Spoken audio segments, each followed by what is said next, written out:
की जरी भाडीपाची 10 वर्ष पूर्ण झाली म्हणून आम्ही चालू करत असलो तरी हा भाडीपाचा फेस्टिवल नाही, हा या इंडस्ट्रीचा फेस्टिवल आहे. तुमच्याकडे मुळात भाडीपाचा कॉन्टेंट बघत मोठी झालेली पण मुलं आहेत. हा आमचं स्थायी भाव आहे. स्थायी भाव वगैरे शब्द वापरते आता. मराठी भाषा एकमेव भाषा आहे की त्यांना त्यांच्या बातम्या मराठीतच लागतात. तो माझी आई म्हणायची शास्त्र असतात प्रत्येक गोष्टी. अच्छा, तर म्हणजे ते त्याच्यामुळे- भाडीपाची आई आई सारंगची आई होती. मी आता लोकांना पार्ट्या देऊन थकलोय, त्याच्यामुळे आता हे जे आहे ते भाडीपाचंच आहे, आम्हाला दूर ठेवा याच्यात.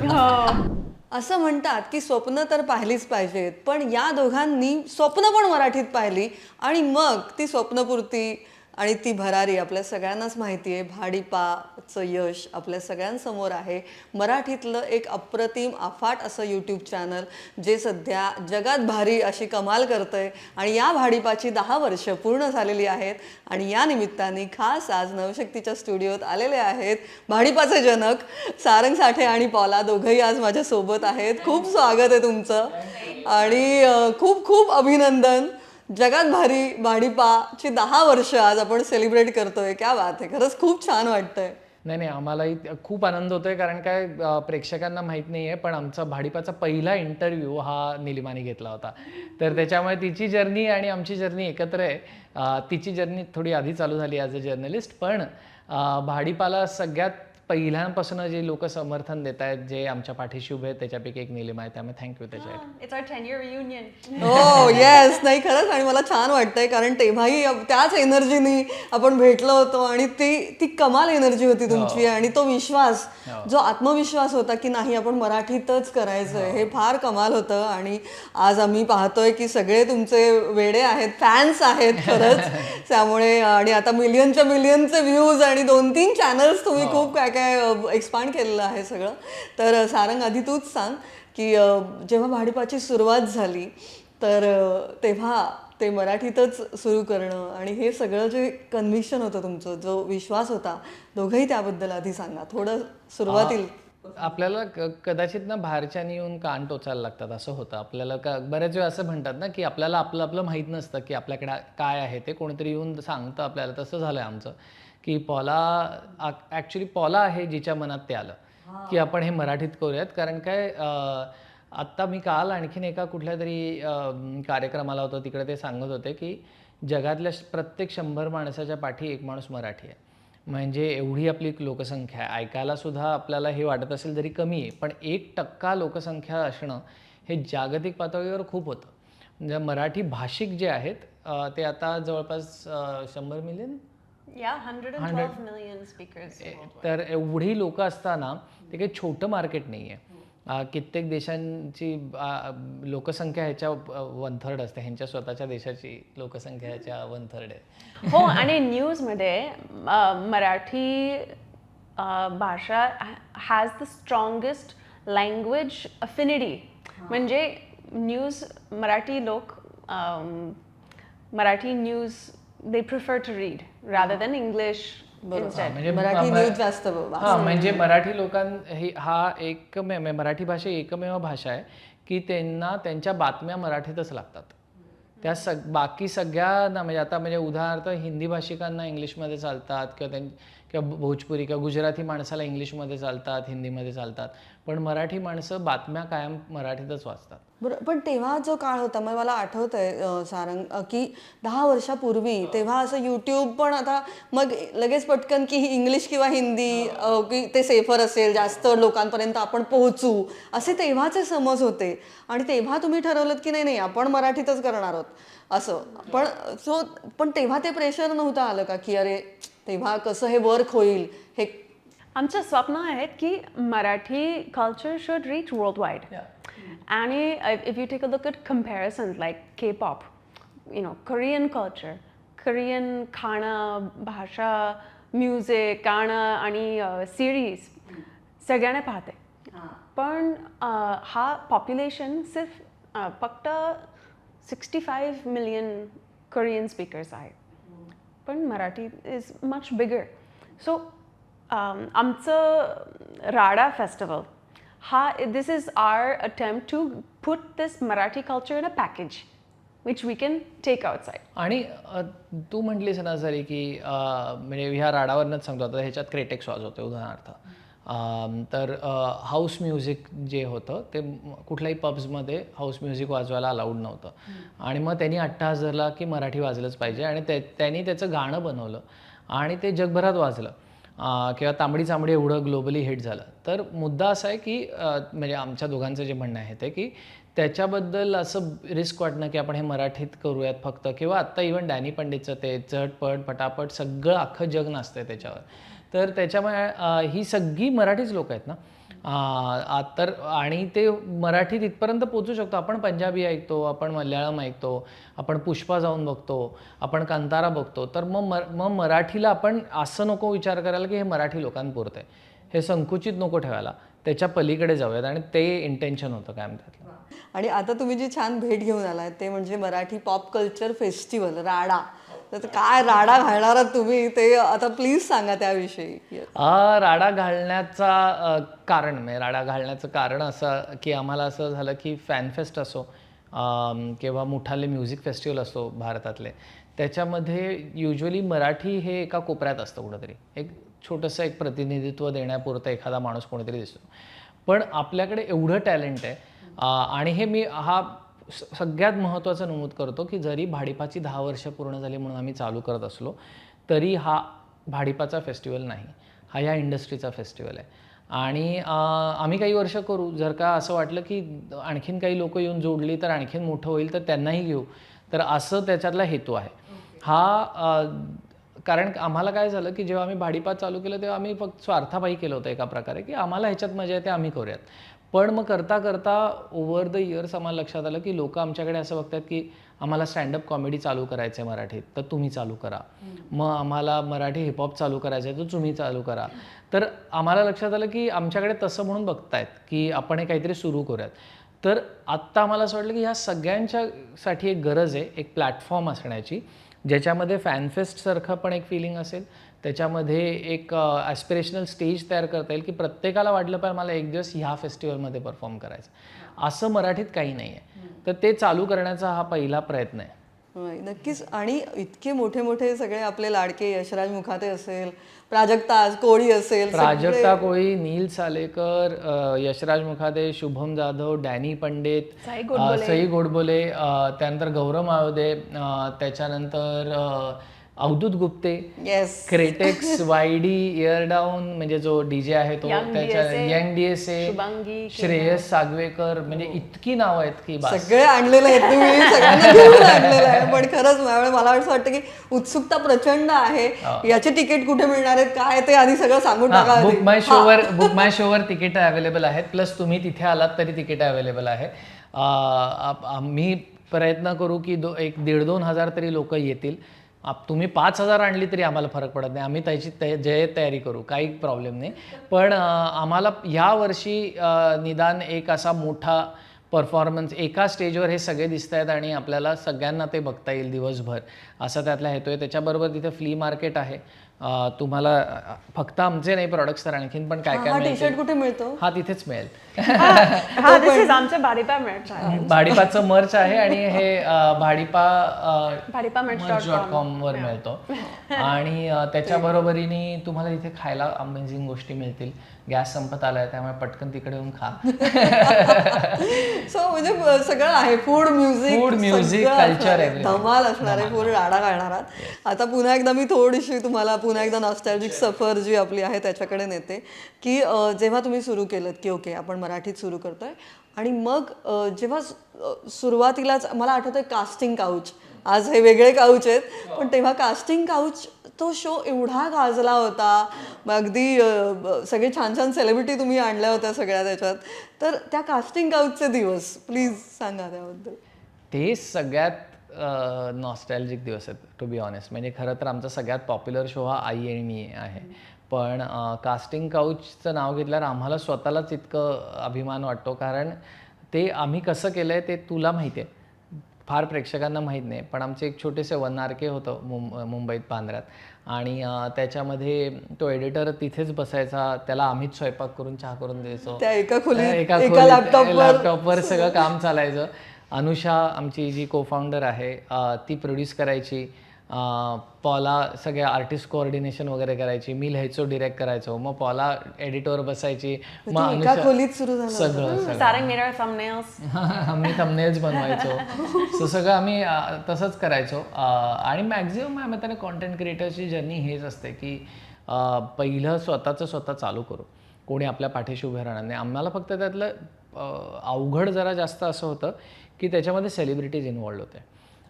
त्यामुळे जर का सुरुवातीला या सेलिब्रिटीजनी आमच्यावर भरोसा दाखवला नसता, म्हणजे राधिका तर मैत्रीण आहे, ते सखी आणि हे सगळे स्वानंदी वगैरे आले दुसऱ्या एपिसोडमध्ये, त्या मैत्रिणी आहेत, आणि श्रिया पिळगावकर मैत्रीण होती. पण बाकी राधिका आपटे तेव्हा मराठी हो, इंटरव्ह्यू बहुतेक पहिला दिला असेल, कारण तेव्हा ती एवढी Star, फेमस होती, स्टार होती. तर ह्या तिघी मैत्रिणी असल्यामुळे, म्हणजे हे पहिले 3 पॅनल्स मैत्रिणी असल्यामुळे ते जमून आलं.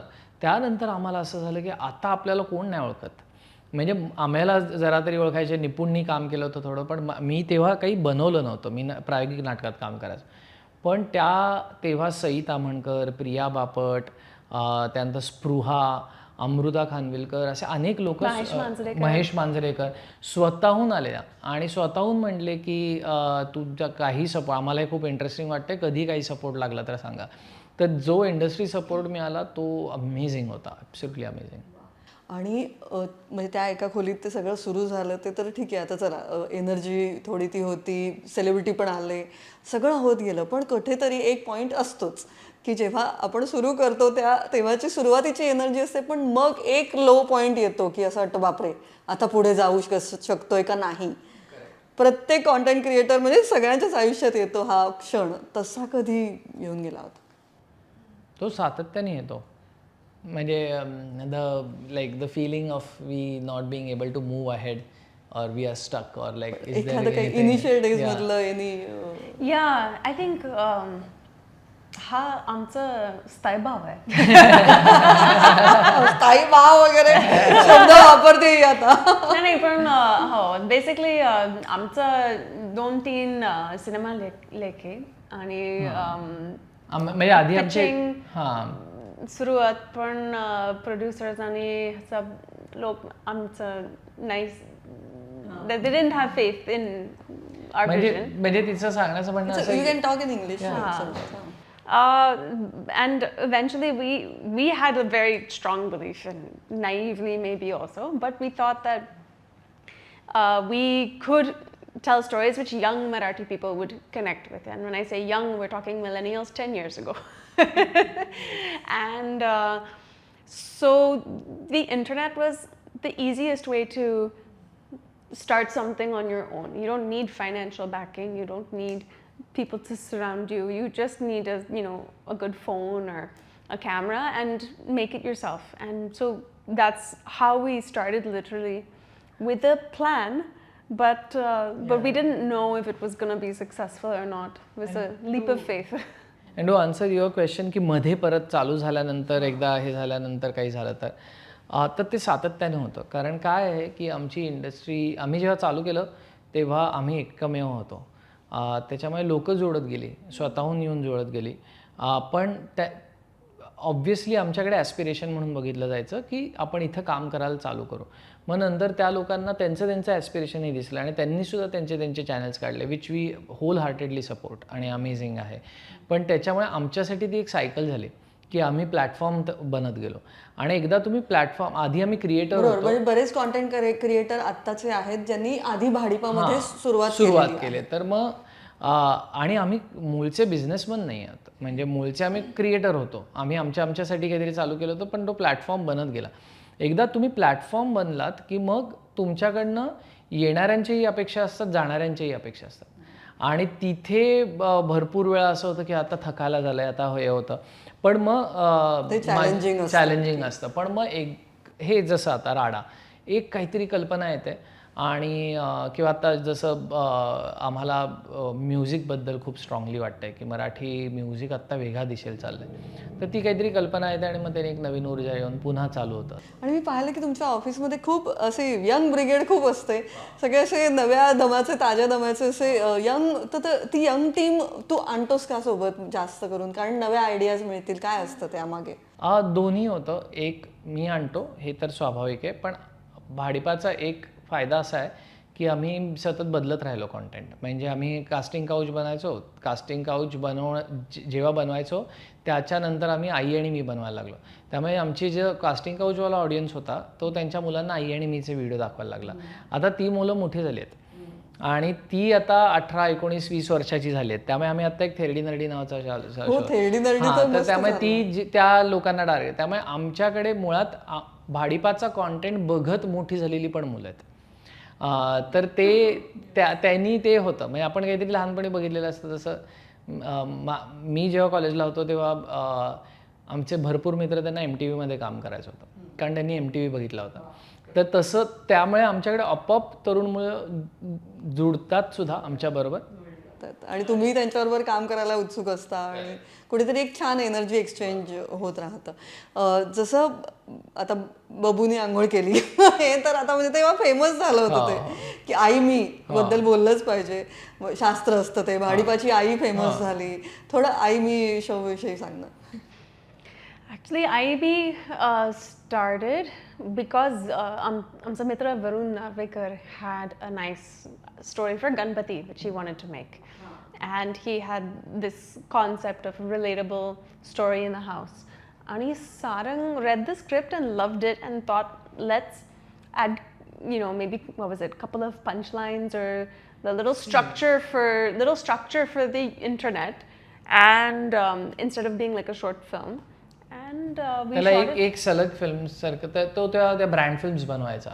तर त्यांनी एक विनोदी ब्रँड फिल्म लिहिली होती आणि ती त्या ब्रँडने रिजेक्ट केली. तो म्हटलं मला हे खूप आवडतं आहे, तू बघ, मला पात्र आवडत आहेत आणि मला समहाव त्याच्यामध्ये आलोक आणि रेणुताई दिसत आहेत आणि मला रेणुताई कायम आई म्हणून कधीतरी कास्ट करायचं होतं, कारण काय मी तिला तिच्या मुलाबरोबर इंटरॅक्ट करताना बघितलं होतं, ध्रुवबरोबर. तर त्याच्यामुळे आम्ही म्हटलं की हां चालेल वगैरे. मी वाचायला घेतल्यावर मला असं वाटलं त्याचं स्केच बनवलं तर जास्त मजा येईल आणि तसंही वरूनही एंड लिहिला नव्हता.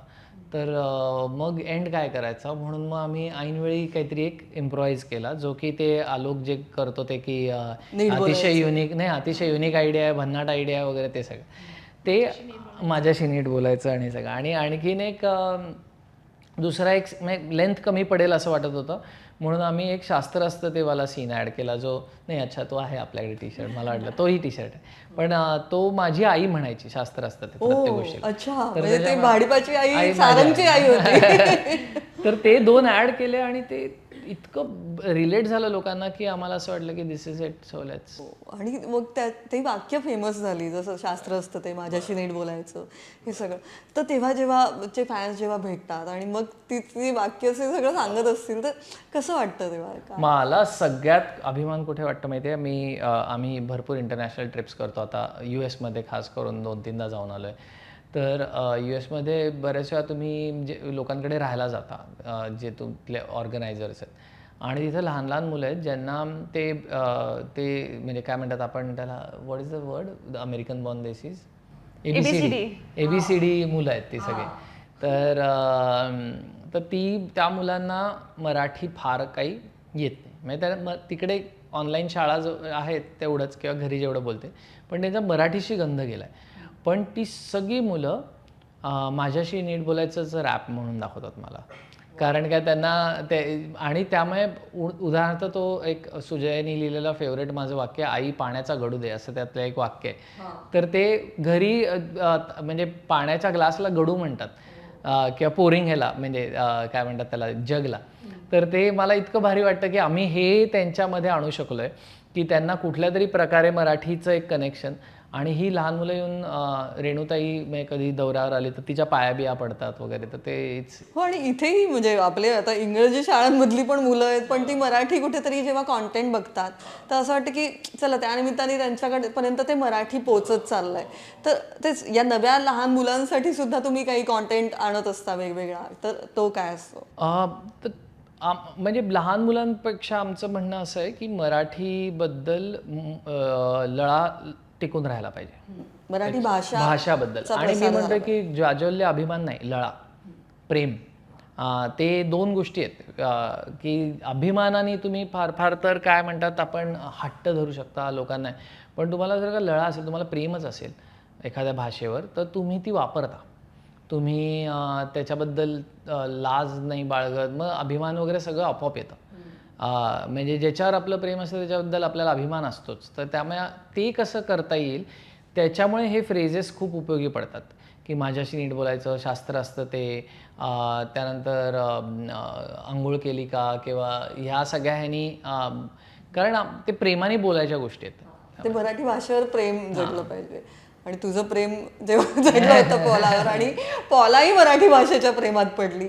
सो पॉला, तुझं जे मराठी भाषेवरचं प्रेम ते कसं? ती एका शब्दात माझ्यावर काढते सगळं प्रेम. काय तो शब्द? कुठला? फेवरेट शब्द? बावळट. आता हा इंटरव्ह्यू एका त्या हाय पॉइंटवर येऊन पोहोचलेला आहे. नाही, आय मीन मराठी भाषा खूप फन आहे, I guess. It's very fun to speak. I think काहीतरी खूप स्पेसिफिक शब्द आहेत, लाईक थोडक्यात आणि आतपाव आणि काय अजून काय, हृदयस्पर्श. That was one of my favorite first words I learned. But a lot of people say that when I speak to them in English as well, and they learn that I speak Marathi and that I go back and forth to Pune a lot. They say, "Oh yeah, you've been saying Pune. You're saying Pune properly." But that's because I have a Puneri partner with me. But I think it's not just the language that I love. I think that's mode of communication. But I think the culture is amazing. I think it's got so much history, depth. I love how people take the literature so seriously. Theater is taken so seriously. Poetry. People really have so much to celebrate with Marathi culture, and I think the rest of the world needs to see it more, honestly, especially Marathi food. I think food is culture.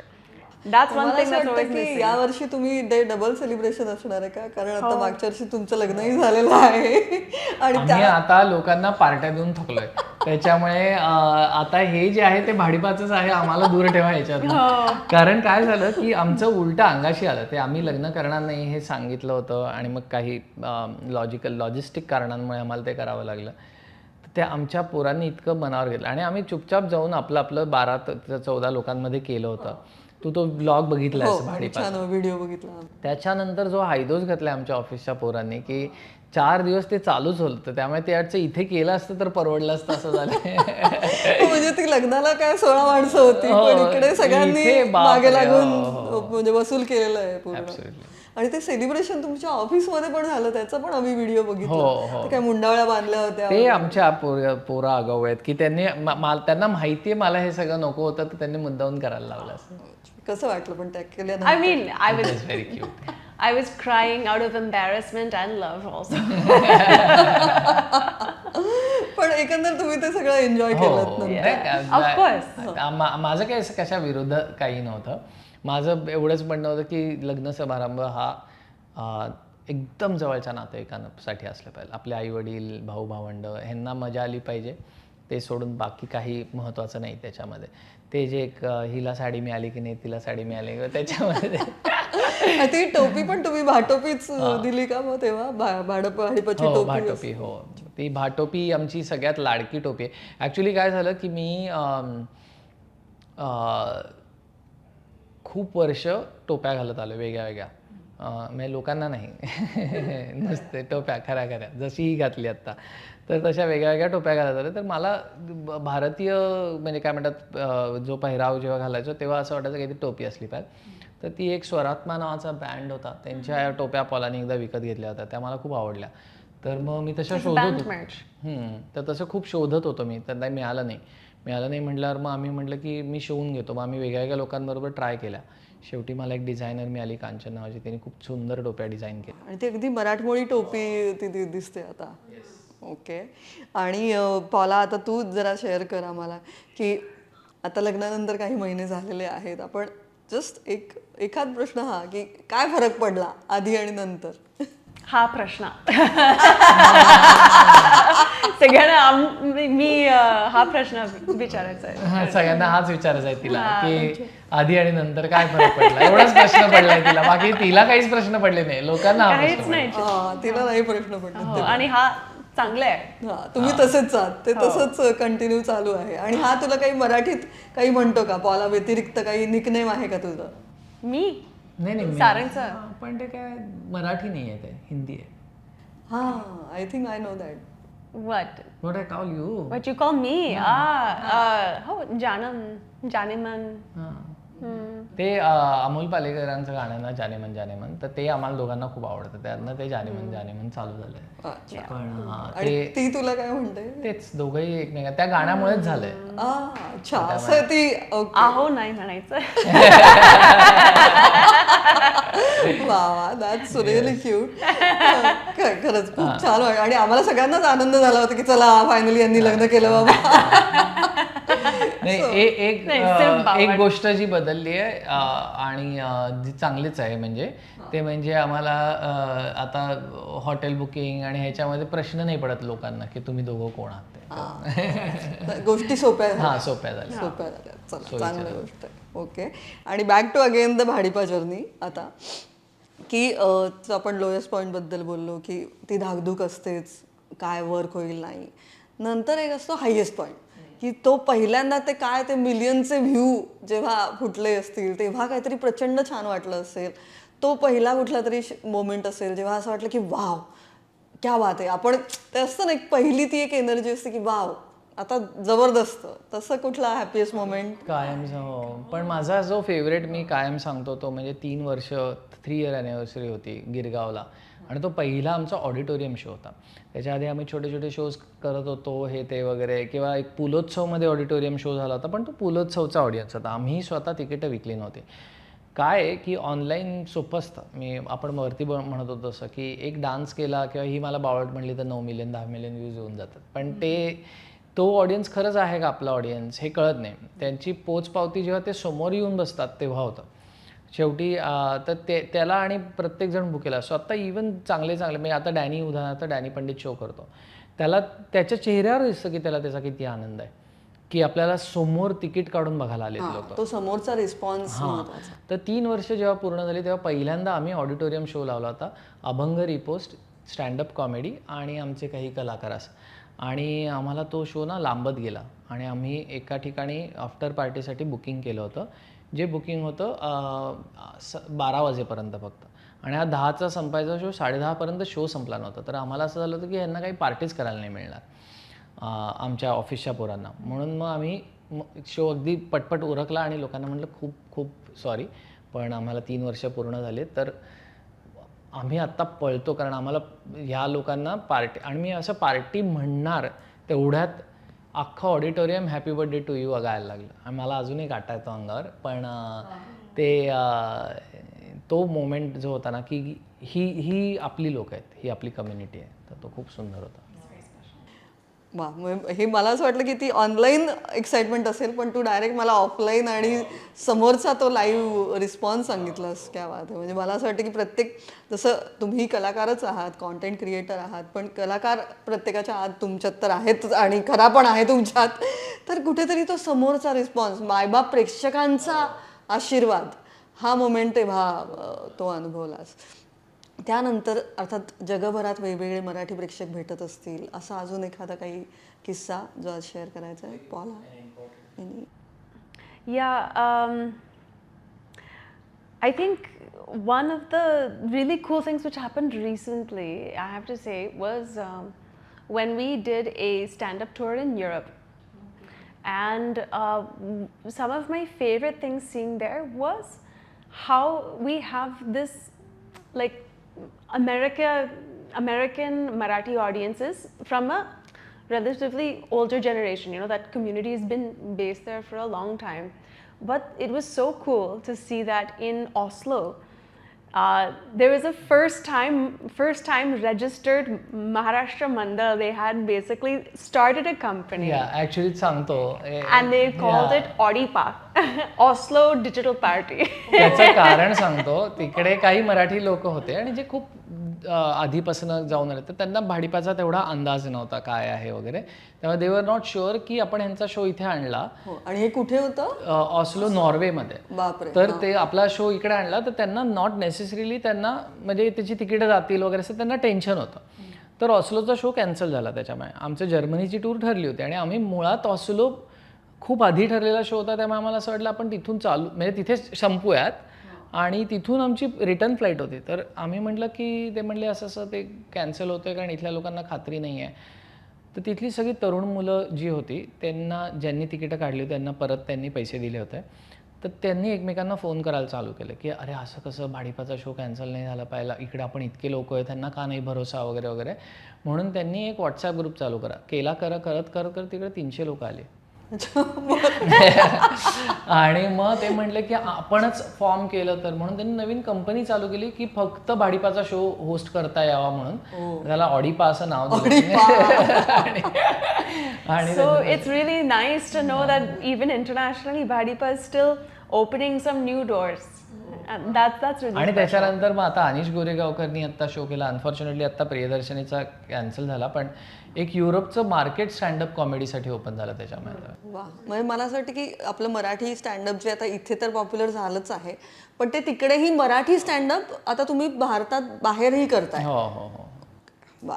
आणि म्हणजे आता थोडंसं आता मूळ मुद्द्यालाच हात घालूया. जे आपण म्हणतोय की मराठी एक चॅनल तुम्ही सुरू करता, त्यानंतर 10 वर्ष होतात, आपण या टप्प्यावर येतो जेव्हा आत्ता मराठी कॉन्टेंट खूप चाललाय. आता बरेच गोष्टी आहेत. मराठी पॉडकास्टही तेवढे चालले आहेत, मराठी गाणी चालली आहेत, म्युझिक खूप आहे. तर या सगळ्याकडे तुम्ही सध्या मराठी कॉन्टेंट जो चालू आहे त्याकडे तुम्ही कसं बघताय काय? मला असं वाटतं की तरी अजून आपण ह्याच्यातला 5% अचीव केलं आहे. ओके. खास करून म्युझिक, स्टँडअप या सगळ्या जे फॉर्म्स आहेत त्याच्यामध्ये असेल किंवा इवन पॉडकास्टमध्ये. मला असं बिंदास बोलतो. हो, मला असं वाटतं 5% आपण फक्त एक इकॉनॉमी मे बी आपण खूप चांगलं केलं ते म्हणजे कॉन्टेंट क्रिएटर, म्हणजे इंस्टाग्राम रील्स आणि शॉर्ट्समध्ये खूप प्रमाणात चालू आहे आता काम आणि अख्ख्या महाराष्ट्रभर पसरून आहे. किंवा व्लॉगिंग आणि फूड व्लॉगिंगमध्ये पण खूप चांगलं चाललंय.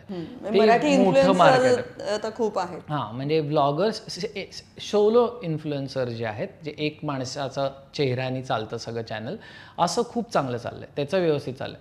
पण when it comes to podcast, web series, standup comedy, ह्याला अजून खूप स्कोप आहे.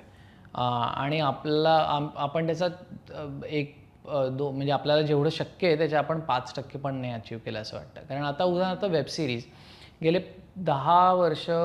7 वर्ष वेब सिरीज बनत आहेत. दरवर्षी आम्ही एक 5 लोक त्या वेब सिरीजच्या नॉमिनेशनच्या ह्याच्यात असतोच आणि ते सोडून नावं बदलत नाही आहेत. म्हणजे कोरीपाटी प्रोडक्शन आहे, भाडीपा असतं, वरुणची एखादी असते, नपुणची एखादी असते आणि आसोवाची एखादी असते. हीच लोक फिरून फिरून तिथं दिसत आहेत. तर त्याला वेब सिरीजला अजून वलय नाही आलेलं.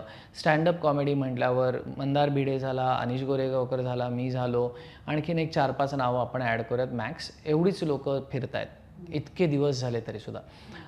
त्याच्यानंतर वेन इट कम्स टू काय म्हणतात मराठी हिपहॉप, आउटस्टँडिंग टॅलेंट आहे आपल्याकडे. पण मग त्याच्यातले जे सगळे आणि गाणी एक से एक सगळी गाणी हिट आहेत, पण त्यांचे मग लाईव्ह शोज अजून हवे तेवढे होत नाही आहेत. खरं तर ज्यांची गाणी एवढी हिट आहेत त्यांचे किती शोज व्हायला पाहिजे, रोज कुठेतरी त्याचा शो लागला पाहिजे ऑलमोस्ट, तर ते नाही होते. सो अजून स्कोप आपल्याकडे खूप आहे असं वाटतं मला. स्कोप पण खूप आहे आणि मार्केटही मोठं आहे. हो, तर मार्केट ते जाम केलं पाहिजे. And I think infrastructure also outside Mumbai, Pune, that also needs to be developed. I think say like stand-up venues outside of. Should be explored more. Yeah. To get more business owners in other towns, say Solapur or Latur, we can get like more cafes to start open mics, those kinds of And actually- it's easy things to do. Actually they happen, ते सगळे असंघटित आहेत आता, त्यांना संघटित करणं गरजेचं आहे. ते सगळं सेपरेटेड आहे, ते नेटवर्क नाही झालेलं अजून. म्हणजे आता जेव्हा मी 2 वर्षापूर्वी जगात भारी टूर नावानी 7 शहरांमध्ये लाईव्ह शोज केले होते, ऑडिटोरियम शोज. तर तेव्हा मला असं लक्षात मला म्हणजे त्यात शून्य श्रेय स्वानंद तेंडुलकर, राम्या कदम आणि तेजस बिजस, आमची प्राची वगैरे, हे सगळे आमची जी टीम आहे त्यांचं स्वप्न होतं, त्यांनी केलं आहे. आणि त्या सगळ्यांनी जेव्हा ते केलं तेव्हा आम्हाला काही हेच नव्हतं, म्हणजे की हा ट्रॅक फॉलो करूयात. त्यांना ते शोधायला लागलं, त्यांना माणसं शोधायला लागली, त्यांना कोण करते ती माहिती काढायला लागली, कारण त्याचं नेटवर्कच नव्हतं काही. तर असं वाटतं एवढ्या मोठ्या प्रमाणात मराठी स्टँडअप तूच रिअलाइज करत नाही, म्हणजे बंदार पण खूप करतो शोज, आणि अनिश, हे 2, म्हणजे मी 3 नावं घेईन मराठीमध्ये. आणि सगळ्यात महत्त्वाचं जे नाव आपण मिस करतो ते म्हणजे सौरभ भोसले. त्याचा क्लिअरली स्टँडअप शो नाही आहे, तो टॉक आणि स्टँडअप असं करतो. मग याचं इंटरॅक्टिव्ह शो, त्याचा फॉर्म वेगळा आहे, पण आहेत म्हणजे 4-5 लोक आहेत. तेव्हा त्यांना हे सगळं शोधावं लागलं. प्रत्येकाला, सौरभला त्याचा ट्रॅक बनवायला लागला आहे. मंदारनी लिटरली 50-50 लोकांचे पण शोज करत करत तो फिरला आहे. अनिश म्हणजे दम लावून करतो, त्याच्यामुळे तो रोज स्टेजवर असतो, रोज. तेव्हा हे घडतंय, तर त्याच्यामुळे त्याच्याहून आणखीन स्कोप आहे असं वाटतं. म्हणजे तिथेही तुझीच पहिली तुमची सुरुवातच आहे ते. स्टँडअप आम्ही नक्की असं हे करू की मराठी स्टँडअपला सगळ्यात महत्त्वाचं काम आम्ही केलं सुरुवातीच्या काळात, पण ते आता खूप लोकांनी केलं पाहिजे असं वाटतं. म्हणजे ते आणखी पसरलं पाहिजे आणि जास्तीत जास्त ठिकाणी पोहोचलं पाहिजे. Correct. या लेवलचं आहे. आता नेक्स्ट विजन भाडीपाची काय आहे, किंवा काय तुम्ही बघताय काय? पहिलं राडा, पण हा नंतर सारंगचं पहिलं सिनेमा, चित्रपट बेसिकली. मराठी सिनेमामध्ये पण एक नवीन क्रांती घडवायची अशी इच्छा आहे, त्याच्यामुळे त्याची तयारी चालली आहे आता. म्हणजे आता तू दिग्दर्शनात उतरणार आहे? हो, ते कधीच उतरायला हवं होतं. पण आता मला भाडीपाच्या टीमने फायनली मुभा दिली आहे की आता आम्ही बघतो, अरे तू सिनेमा कर म्हणून. आणि तो भाडीपाचा चित्रपट, भाडीपाचा सिनेमा. त्याच्यासाठी खूप शुभेच्छा. Thank you. आणि तेही लवकर येऊ दे याच्यासाठी अर्थात खूप शुभेच्छा. पण सध्या राडा फेस्टिवलचा जो राडा तुम्ही घालणार आहात त्याचीही उत्सुकता आहे. भाडीपा असंच जोरदार 10 वर्ष 20 वर्ष आपण भेटतच राहू आणि अजून छान छान प्रोजेक्ट सकट तुम्ही येत राहा. जाता जाता तुम्हाला काही सांगायचं आहे का प्रेक्षकांना? प्रेक्षकांना हेच सांगायचं आहे की Marathi creators, Marathi comics, Marathi musicians खूप चांगलं काम करत आहे. त्यांना जर का आपल्याला भाषा टिकवायची असेल तर कलेतनं सगळ्यात जास्त टिकवता येते. कलेसारखा उत्तम मार्ग नाही भाषा टिकवण्यासाठी. आपण सतत म्हणत असतो की मराठी भाषा टिकली पाहिजे, जगली पाहिजे. त्यांना सपोर्ट करा, मनापासून सपोर्ट करा, फक्त आम्हाला नाही, सर्वांना. अरे वा, क्या बात आहे. बोला जाता जाता. Thank you, Nilima, for supporting Bhadipa all of these years. If it wasn't for you, I don't know, like, Initially, if who it would would have- have initially, who would have given us that kind of support? And I think it's just a general call to action that, we need to really have a lot of respect and support for our media, because it's easy for everybody to have a YouTube channel or a page or something like that, but there is a level of experience and trust and everything that comes with journalists, and I really want to just say thank you for. Thank you. मला असं वाटलं की तेव्हाच मला कळलं होतं भाडीपा जगात भारी होणारच आहे. सो तुमच्या दोघांचं खरंच पुन्हा एकदा मनापासून अभिनंदन आणि खूप खूप मनापासून शुभेच्छा. अशीच भाडीपाची बरारी अशी जोरदार जगात सगळीकडे चालत राहू दे. Thank you so much. Thank you so much. Thank you.